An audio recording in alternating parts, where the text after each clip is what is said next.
Go back, if you will, some time to your youth, when you may have heard the voice, not knowing it was the voice, not even suspecting. Perhaps you called it a hunch or an instinct, and later as you grew up you used the word intuition.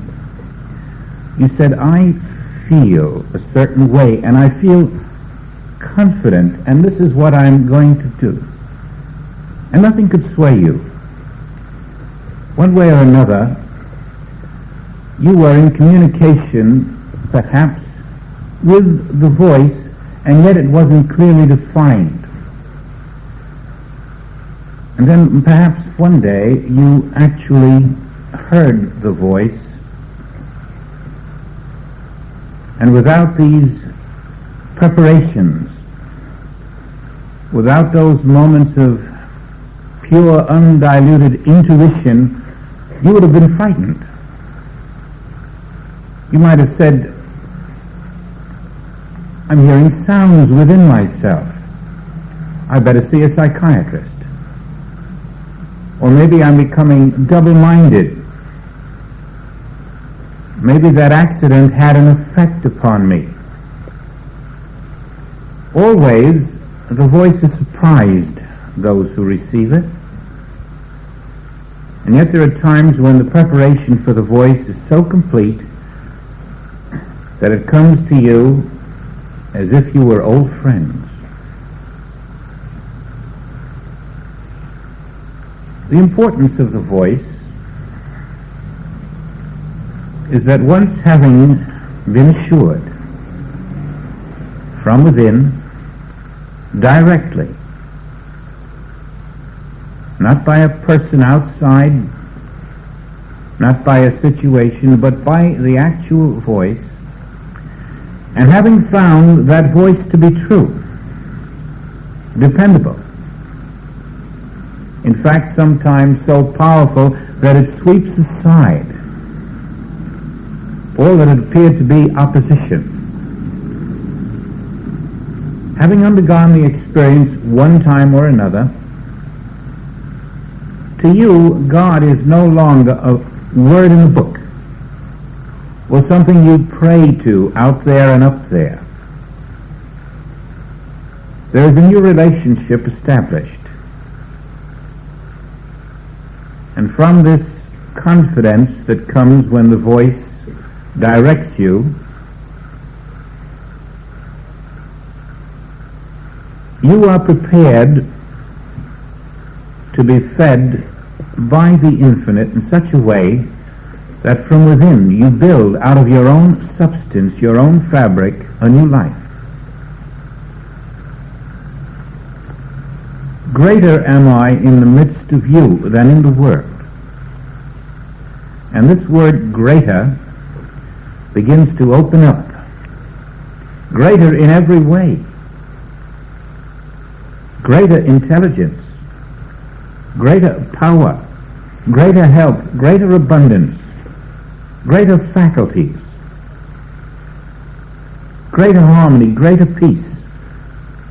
If you will make the about face, the turning,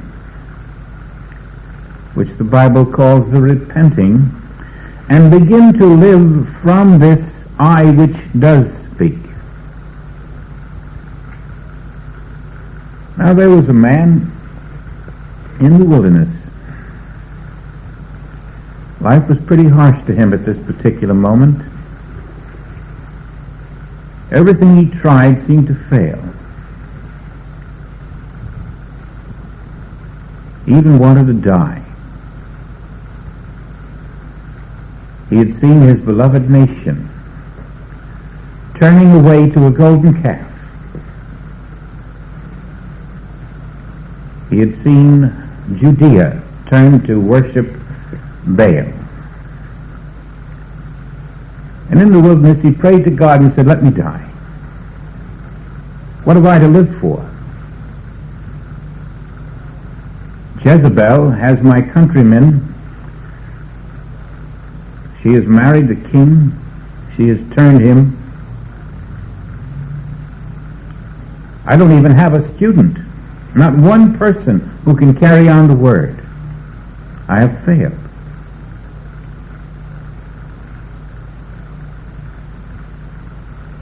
But then came the voice.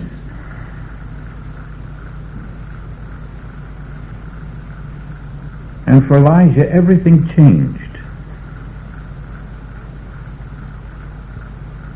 He was hungry. He had no food, but it appeared. He had no followers, but he was assured that there were 7,000 who had not bowed to Baal. And the voice guided him. And don't you realize that the voice fed him? That the voice sustained him? That the voice directed him? That the voice prepared those who would listen to his story? Where else could Elijah have received the help that came to him? He didn't have any books in the wilderness. He had no radio and no TV. He was alone to all outward appearances. But from that moment, when he was fed by ravens, everything changed for Elijah, and that voice within proved, greater am I in the midst of you. It was Jezebel in the end who was put to flight. Let's look at Elijah. Let's see if we can find in his story something in our story. He himself went a day's journey into the wilderness, came, sat down under a juniper tree. He requested for himself that he might die. He said, "It is enough now, O Lord, take away my life, for I am no better than my fathers." As he lay and slept under a juniper, behold, an angel touched him and said unto him, "Arise and eat." What is this angel? Did a little Cupid on wings appear in the wilderness, or was it an inner impulse, as all angels are? What is this angel then that touches you and gives you an awareness above your normal mind, your normal sensibilities? What is this angel that brings you the inner word? It says now to Elijah, "Arise and eat." He looks around. Where can I eat? There's nothing here to eat. But the higher self, the I, knows there's something to eat, and even appears as something to eat in a most miraculous way. Can we accept that the eye of our being can do this? That it knows no limitations that we know? That it can manufacture out of essence that which is needed for this day? Elijah, arise and eat. How well we remember a later phrase, "Arise, pick up thy bed and walk." The same I in Elijah that spoke through Jesus, the very same I, the very same words, "Arise." The very same words that Jesus used to the daughter of Jairus, "Arise, maid." Arise. Lift up your vision. Lift up the I in the midst of you. Lift up your consciousness and eat. Food is present. Your human eyes don't see it, but arise and you will see the food. And now the I in the midst is being lifted in Elijah. The world isn't going to be as black as it was, because he is receiving new vision from within. He's not going to want to die anymore. He has a mission now. And he looked. He looked where? He was looking in his own soul. That's where you look. His own soul was looking and beheld that food which was invisible heretofore to human eyes. Behold, there was a cake baked on the coals and a cruse of water at his head, and he did eat and drink and laid him down again. Out of nowhere, he was fed.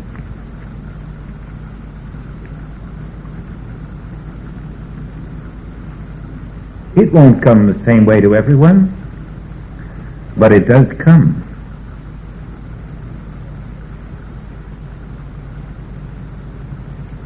And the angel of the Lord came a second time and touched him and said, Arise and eat, because the journey is too great for thee.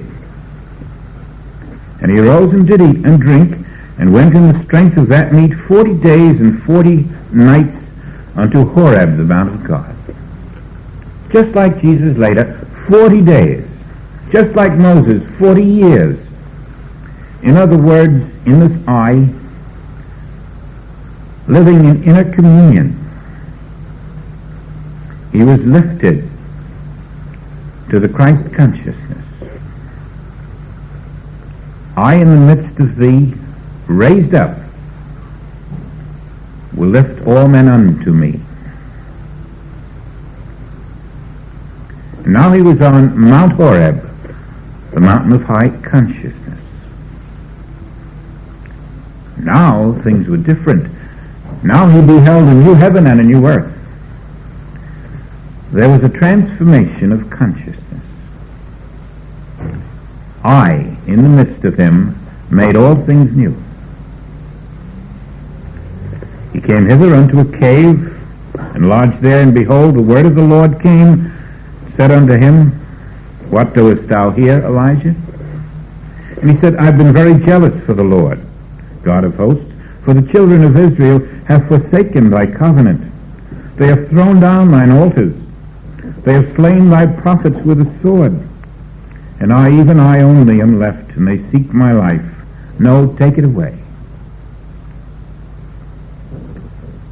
And he said, Go forth and stand upon the mount before the Lord. And behold, the Lord passed by, and a great and strong wind rent the mountains, and brake in pieces the rocks before the Lord. But the Lord was not in the wind. And after the wind, an earthquake. But the Lord was not in the earthquake. And after the earthquake, a fire. But the Lord was not in the fire. And after the fire, a still, small voice. All these degrees, the wind, the earthquake, the fire. And then Christ realized the still, small voice. When Christ was realized within, he then heard, Yet I have left me 7,000 in Israel, all the knees which have not bowed unto Baal, and every mouth which has not kissed him. And he learned that the Spirit of the Lord had gone before him to do what no mortal man can do.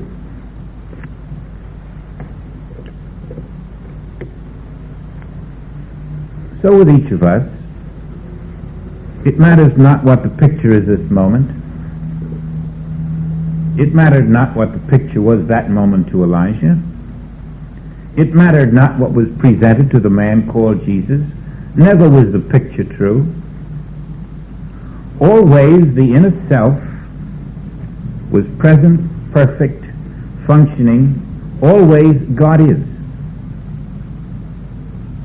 We learn that our entire human lifespan is an initiation, from birth to death. It is a building process in which we become aware of I, who speak, who go before you, who lead you, who teach you, who feeds you, and ultimately who resurrects you out of the tomb of a human span. When we sit back and try to coax I to come to us, we find that we fail.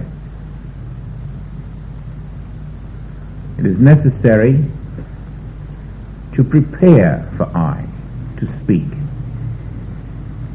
And that preparation is very clearly given to us by Jesus in the Sermon on the Mount. The preparation is what may be called the transmutation of karma. You come into this world not knowing where you've been, what you've been, or who you've been, or what you've done. Your karma goes before you. It must be forgiven by deeds. You must pay your debts. And these debts are the violation of the truth of identity, the unknowing that follows the emptying out of all of the false concepts is the way you transmute your karma, the way you pay your debts, releasing every belief that is contrary to the perfection of God. Now, until this is done, I cannot speak to you. I cannot speak where there is a division in consciousness. I cannot speak to a mortal being. Life can only pour through one who is living in a spiritual identity. And therefore I, who speak, can only speak when you have accepted that identity. The transmutation of karma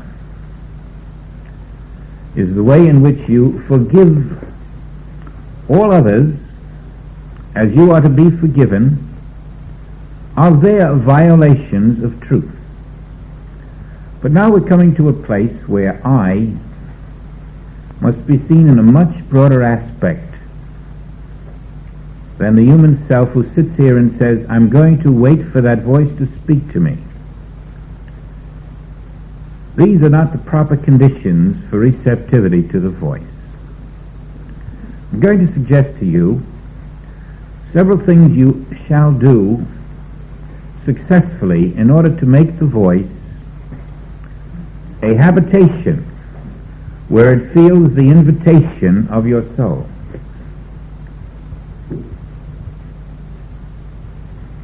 If you have seen the I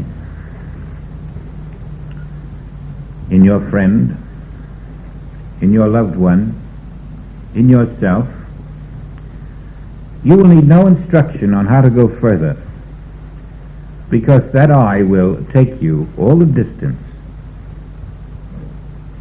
But if you have not yet seen that I, it is because you have not been willing to see it everywhere. All of us, at one time or another, are very anxious to claim divinity, spiritual identity, while we are unwilling to claim that identity in others. Now, it is very difficult to build the awareness of I in every one you see. And yet, until you do, all of the previews you may have had of the voice, all of the preliminaries, will have failed to arouse you to the level where the voice is your permanent dispensation. If it came to you last October, and you said, my, that's marvelous, but you didn't take that as a command to recognize the I everywhere, don't be surprised if it hasn't returned. We are given glimpses of it only to know that it is there. But every time we receive a glimpse of it, it is saying to us, now that I have given you a preview, if you want more, here is what you must do. And part of that is seeing not the form but the I of an individual. And this demands many, many months of practice. Some of you may be unwilling to give it that practice. Others will accept nothing less. Now what I mean is this. There's a sequence. The first thing you see of an individual is the form. And if you remember, you think of the I. We want to reverse that. We want to be conscious of the I. And if the form must be something you're aware of, that comes number 2. Now this is a training to look directly at a form of a person, of a tree, of a stone, of a bird, of any object, any person, anything, and any condition, to look everywhere, being first I conscious and then form conscious.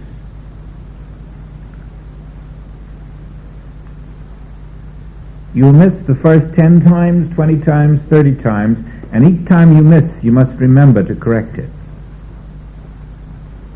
So that when we greet each other, the first thought in your consciousness is, there is I.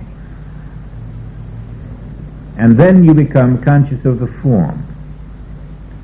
Always in that instant, when you first accept the I and then the form, you are fulfilling the intelligence of that I which says, I in the midst am greater than he who walks the earth. Now this I that you look at, which is invisible to your human sense, is yourself. And as long as you are unwilling or unable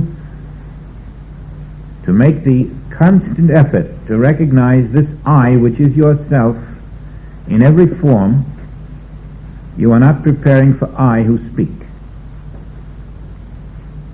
Because I, being infinite, speak infinitely, and unless you are living in the I which is infinite, which is the substance of every form, you are cutting off your access to the voice. Now this is a turning away from everything you see and accepting it as the I of your being first. And there are no exceptions. Friend and foe, bird and cat, every material object in this world must be seen as your invisible I. Until this is away. And then every time you miss, you must be aware you have missed, so that you can make the instant correction. And if you fail the whole first hour, you must be willing to do it again the second hour, and the third and the fourth. You must be willing to do this as long as is necessary, until between you and everyone you meet there is an invisible binding instantly in your consciousness, like a steel rod between you and that individual. Closer to you, stronger in your consciousness than anything else about that person. The moment you see that person, there should be this steel rod springing up inside, which is your consciousness of the I, that the I of me here is my name, and the I of me in that person is my name. There and here I am. This I is more important than that person and than your person.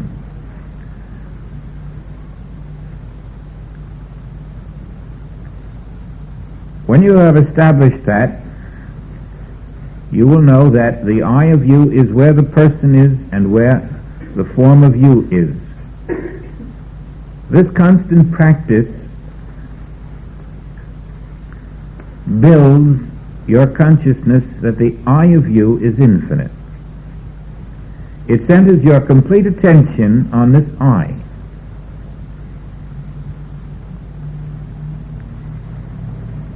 It takes you out of that personal sense of self, that human ego, which is so busy fulfilling its personal desires. It makes you one with the source of all things. And until you've made the effort, you can't possibly guess how this can change your complete experience. Now you're going to see all ages, and it won't make any difference if you're looking at an infant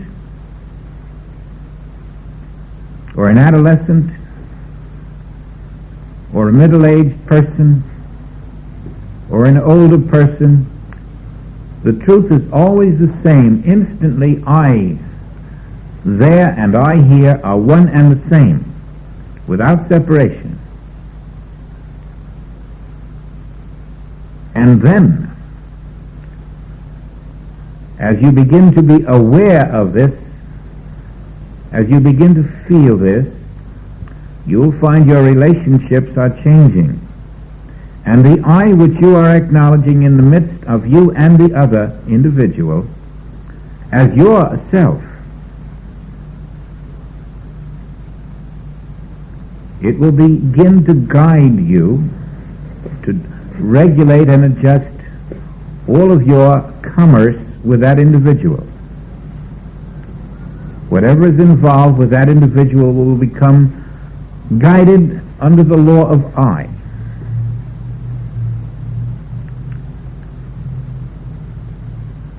Now, I know from experience that I cannot do this just because I start to do it, because it's a long habit that has been ingrained in us to recognize form as a person. This form is Geraldine. This form is Mary. This form is Susie. This form is Harry. But no, neither of those forms are important to us, because where the four forms are, I am. And until I can establish that in consciousness, I have not crucified form in my consciousness. And I cannot be resurrected in my consciousness. And then the speaking of I is impossible, because I've not established the oneness that is necessary. But if everyone in this room was seen by you as I,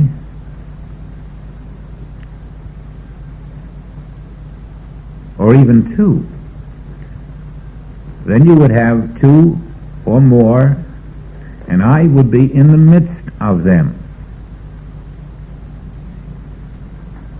If everyone in this room was seen by you as I,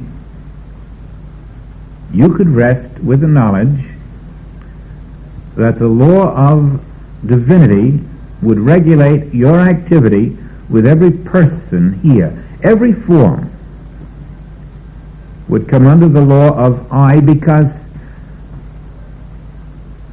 where the form is, the I of you truly is. You're getting out of your form. You can accept the I there, but now you're accepting it where everyone else is. And no matter where form appears, the I of you is. This is a prerequisite to finding the kingdom of heaven, where I speaks. As you practice it more and more, and its power becomes clear to you, you will understand that there is no form anywhere that need concern you in the slightest, whether it owes you money or you owe it money, whether it's antagonistic to you or you to it. There is no power in form when you have accepted that wherever form appears, I, the self of you is. This essence that you are is where your child is, your mother, your father, your enemy, your friend. This essence that you are is throughout this universe. This essence that you are is the sea of spirit without boundary or limitation. This essence is called I, and it is everywhere. And it is your name. It is your identity. It is your being. And unless you claim it to be your being first, you will be fooled by the forms, and you will think that you are separate and apart from those forms. You are not separate and apart from those forms. Every form is a concept entertained about the one invisible essence, the I, the being, that is invisibly present everywhere. Never are you separate from any one, because the you that is separate is not you. You are the essence of God. Where you stand and where your neighbor stands, both places are the essence of God which you are. And unless you are unified in I, knowing you are never separate from another because only the essence of you is there, I cannot speak to you. Now let us establish then that in this room is one essence.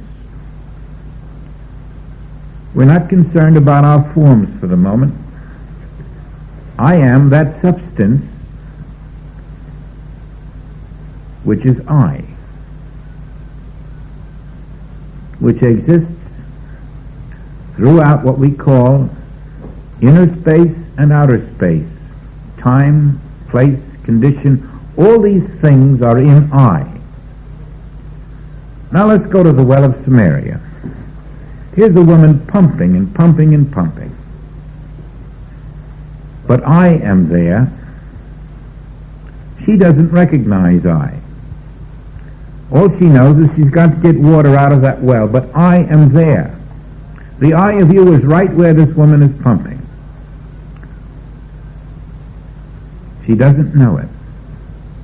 Every day she's pumping more water. And now there's another man there, and that's the I of you. The I of you is both Jesus and the woman pumping at the well. Only in Jesus the I is realized. In the woman the I is not realized by the woman. In Jesus the I is realized by Jesus. He knows the I of himself to be the I of the woman, as you know the I of you to be the I of him and the I of her. You are there this moment. It is yourself. And the I of you speaking through Jesus says to the woman, if you knew me, you wouldn't have to pump like that. And she doesn't understand. And she keeps pumping. Now, isn't that not a perfect example of what we have been doing all our lives? She does not see the I, she sees a man. You do not see the I of you, you see a man or a woman where you are. And so you keep pumping at the well. When you read, we don't have to strive for a living in I, it sounds like words in a book again. Why? Because we're pumping and pumping as a human being. But right there is I. And when you touch that I, that's the end of all the pumping. Everywhere you look in all of the healings, they are all demonstrating that wherever I is realized, there's nothing to be healed. It's the unwillingness or the unawareness that where you stand, I am. And in that unawareness that I am standing where you are, you live in this me, blind to the I, that is your being there, blind to the essence but aware of the form, when the essence is what makes the form possible. The essence is not in the form, the I is not in the form is in the I. The form is in the essence. That's the nature of the illusion. Not knowing that the form is in the I. The I is greater than the form, bigger than the form. We are walking in the I of our own being. Our form is in the I of our own being. The early Christians were called fishes for that reason. They were forms in the ocean. They were being told, you're just a fish. You're in something bigger than a fish. You're in the ocean. Translated spiritually, you're in the sea of spirit, which is I. Right now, you're standing in your own I, but only aware of the form of you and not the fullness of the I that envelops, embraces, and encompasses that form. And so the form walks forth unaware of the greatness of its own being surrounding it. It's a fish in the ocean unaware of the ocean. But when you become aware of the ocean of spirit around you, which is I, you see that same ocean of spirit encompasses every other form on the earth. Every form on this earth is walking in the one I of your being, the one sea of spirit. And that is why there is unity in I and division in me. In me, I am separated from your form. In I, the sea of spirit joins us so that we are two separate forms in one, same, indivisible I. And when your consciousness rests on the indivisible I, which embraces all forms, and your identity is that I, we are no longer brothers and sisters. We are the one I. And that consciousness is the consciousness in which I speaks.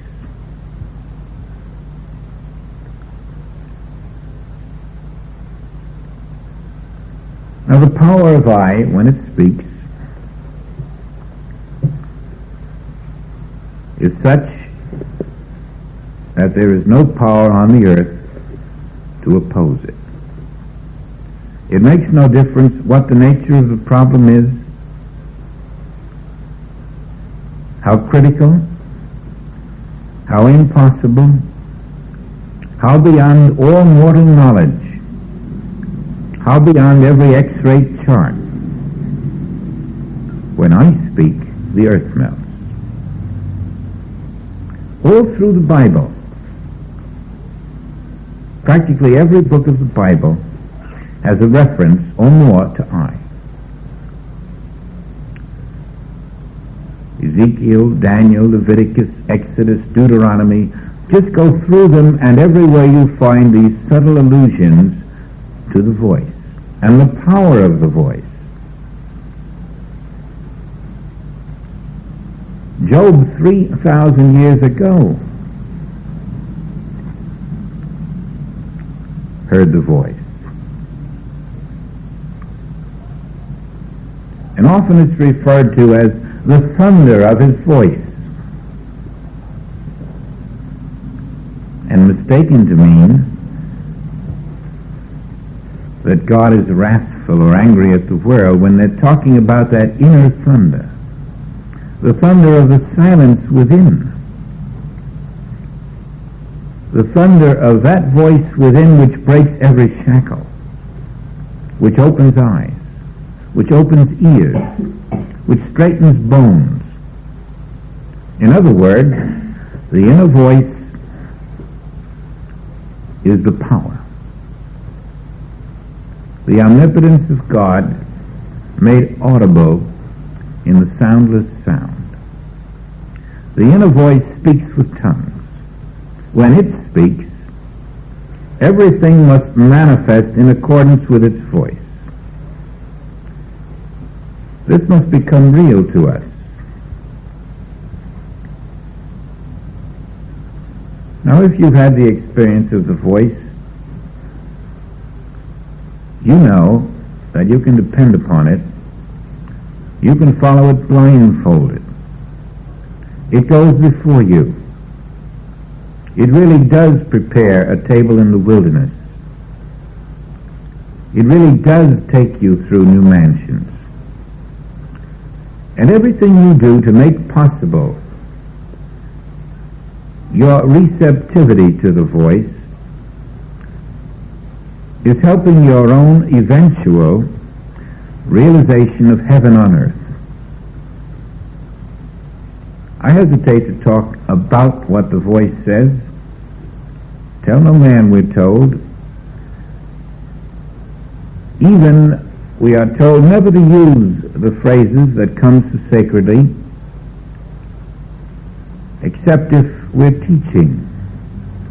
And somehow I've always felt in a class that's somewhat a little too public, especially when it goes out on tapes. But there have been so many beautiful experiences of the voice that I don't think for my own self that I could have possibly ever wanted to teach this message if I had not first heard the voice. Because with it, there's a feeling of ordination. Without it, I can't possibly imagine that I have anything to say. Of my own self, I can do nothing. But that voice, it seems to give you an awareness of a land that you've never seen. It seems to tell you that if you're faithful to my direction, my guidance, you will see this land. It seems to say, I can take you out of the dying sense of self into the undying self.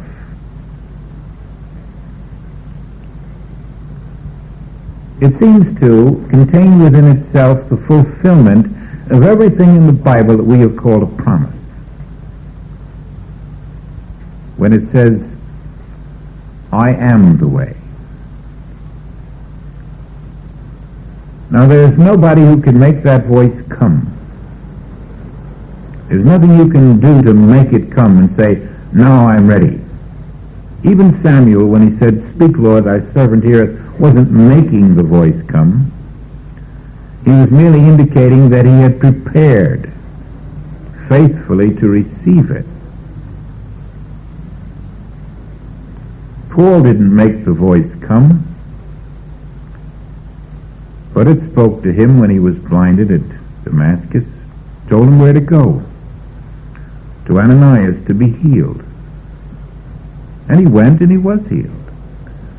Always, when the voice speaks, it is not just the word of this moment. Everything in the outer manifestation is completed at the same instant. It is a complete experience. From the moment that the voice said, go to Ananias to be healed, there was no question but Paul would have his eyes back. And even Ananias received the same voice telling him that Paul would come. Now when we are told to die to self, it means die to limitation. Die to the finite self. Die to the limited self. Die to that self which only knows what it has experienced up to now. But it means be born become alive to the self which can do all things.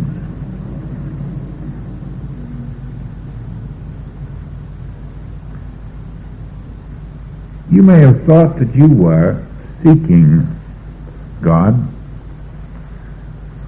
and have discovered too that the ego of you sought God, but you didn't really. The ego sought God for its own personal purposes. And if you overcame the ego which was seeking God and sought God for God's sake, you knew the difference. And then there's still another place where you find you haven't really been seeking God fully, in the sense that you're holding back just a little, unwilling to say, Father, here I am,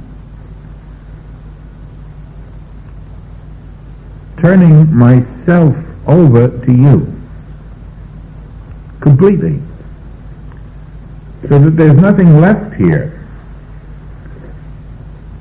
except a desire to be in you, a complete and total surrender, where there's not a concept remaining, not a person here wanting God, but a total about-face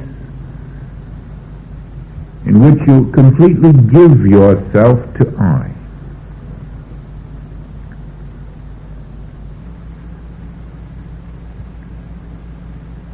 Like that couple who came into the disciples and one held some money back. Peter discovered it, and the man was killed instantly. This was telling us that you can't hold a remnant of yourself back. All of you has to be given to I.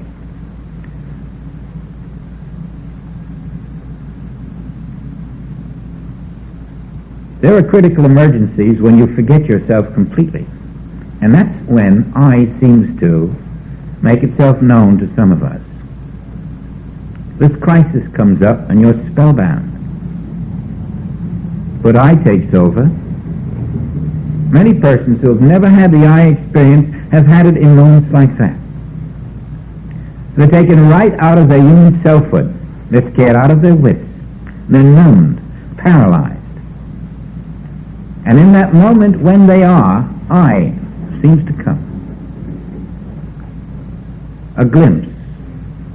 And they think it's a miracle that everything clears up.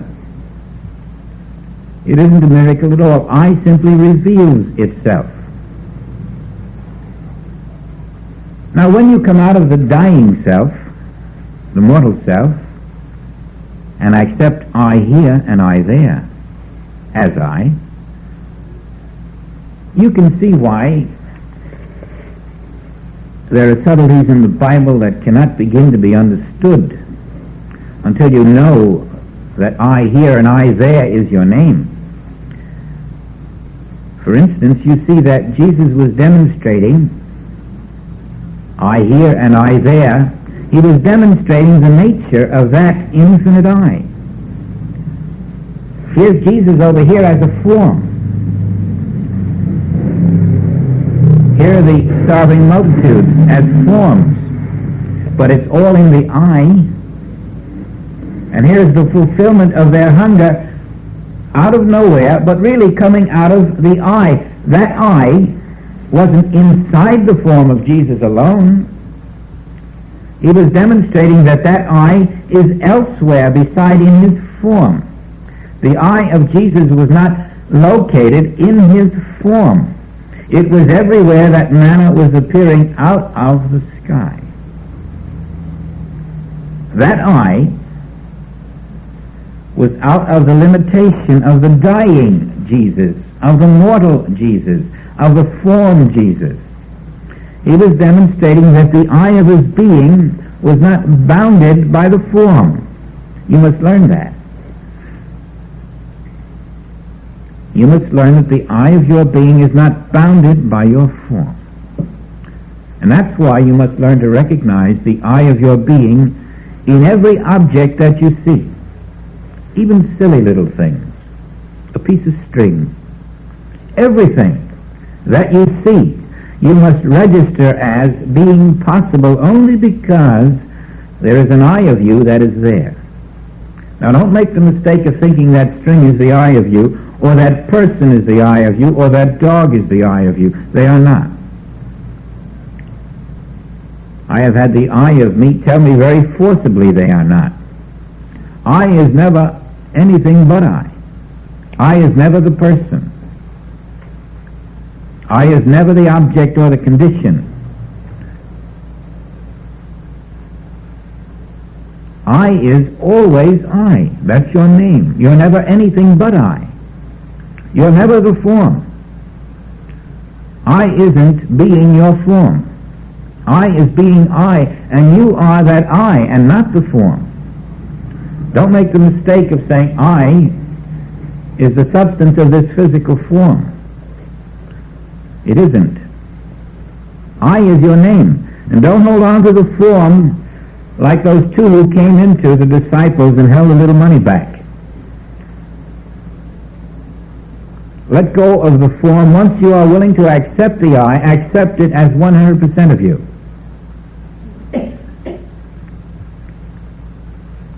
Then there's no materiality still remaining.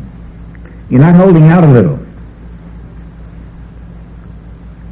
Then you're in the infinity of your being. Then you're in unlimitation. You have no boundaries. You have no finitude. There must be a knowledge that I am I, not form. And right where your neighbor is, that I there is you, and not the form of the neighbor. The I of you that is there is all that is there. Until the forms to you are mental images. And the I of you is the only reality, everywhere. What's between the I of you and those mental images? A mind. Without that mind, there'd be no mental images. There would only be I. The image maker, the mind, is converting I into a sense of form. The form is never there. I am. Give the universe back to I. Accept yourself as the I. Do it every opportunity you have. When you say grace, at your breakfast table, at your dinner table, be aware that the objects that are there, the food that is there, the plates that are there, all this is made possible only because there is an invisible I. And it is so vast, so incomprehensible, that all of the objects that we see in this world are our concepts about that invisible I. We're living in the world of effects or concepts about that invisible I.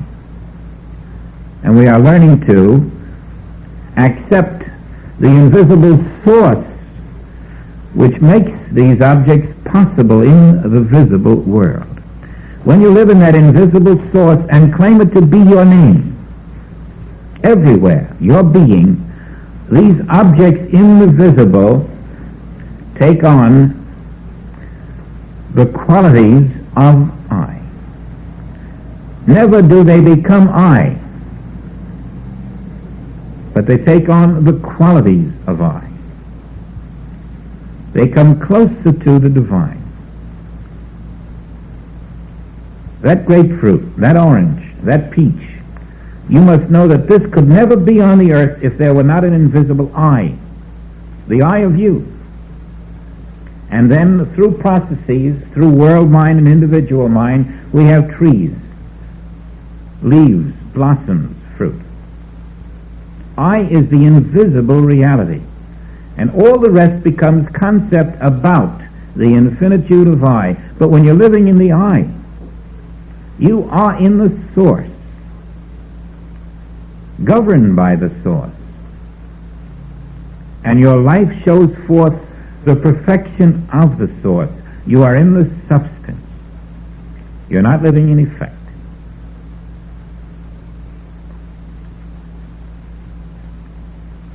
It wouldn't matter if you had taken all of the notes in the world about what we're discussing here if you went no further.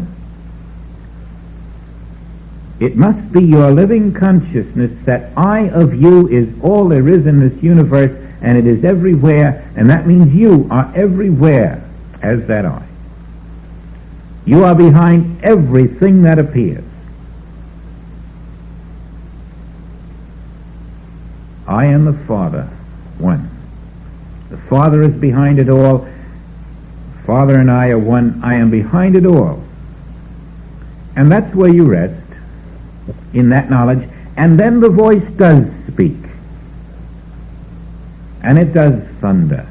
And it does guide. And it does light your path. And it does the miracle work. To whoever is faithful to I am faithful. I can never function except through your enlightened consciousness that I am present. When you acknowledge this invisible presence behind all things as your presence behind all things, then you're not limiting I to you. You're not saying over here is I and I'm going to have a little fence around it and that's I.